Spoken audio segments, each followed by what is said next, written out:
Halo teman-teman, bagaimana kabarnya hari ini?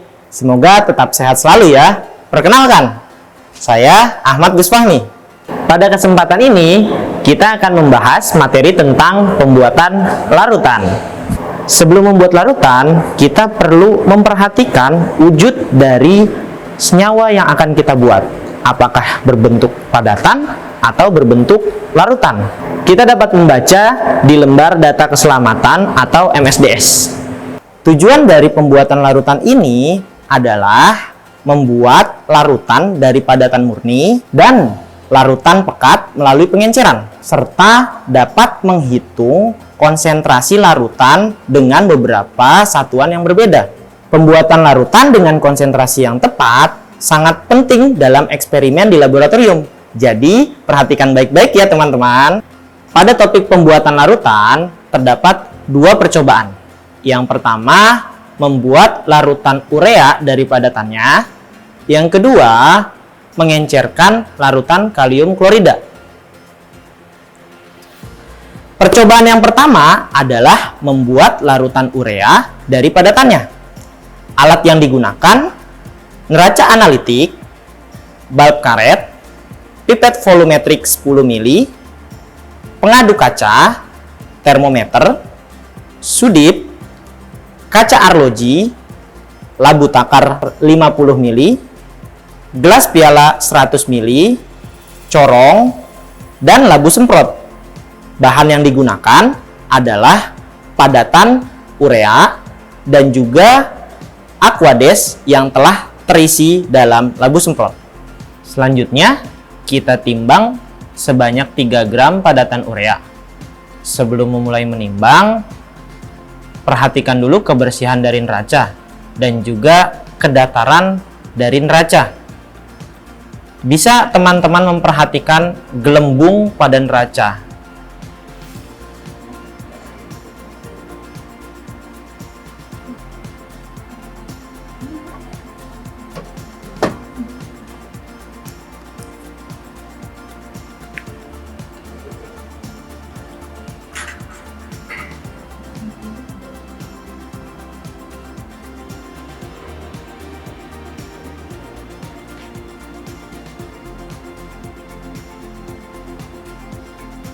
Kemudian, padatan yang telah kita timbang, kita larutkan ke dalam gelas piala 100 mili.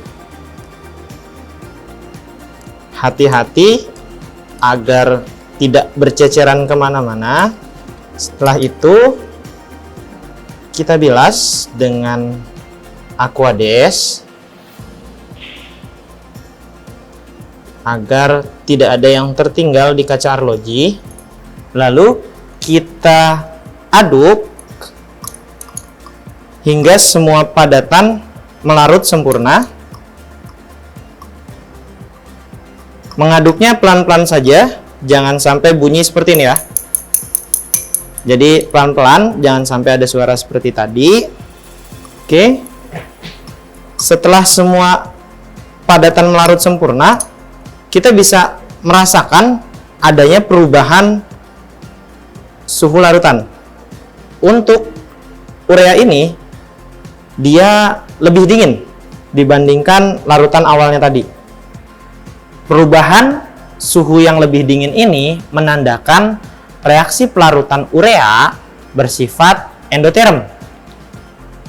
Sebaliknya, jika perubahan itu menjadi lebih panas, maka reaksi disebut eksoterm. Proses selanjutnya, kita memindahkan larutan dari gelas piala ke dalam labu takar menggunakan corong. Oke.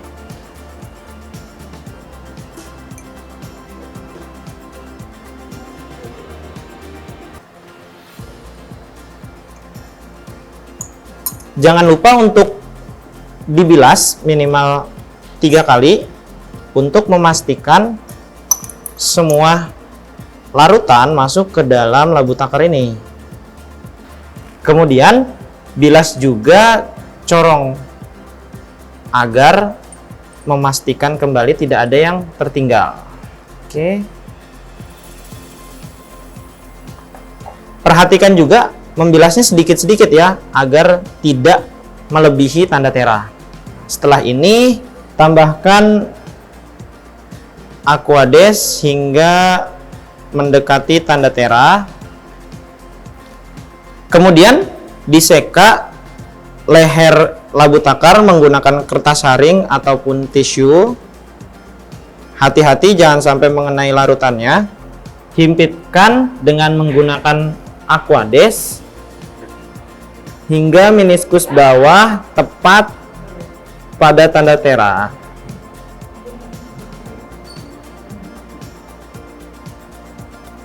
Kemudian dihomogenkan dengan cara seperti ini.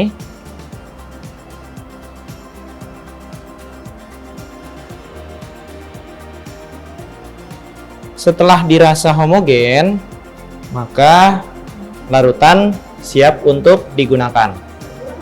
Jangan lupa timbang bobot akhir dari labu takar dan juga isinya.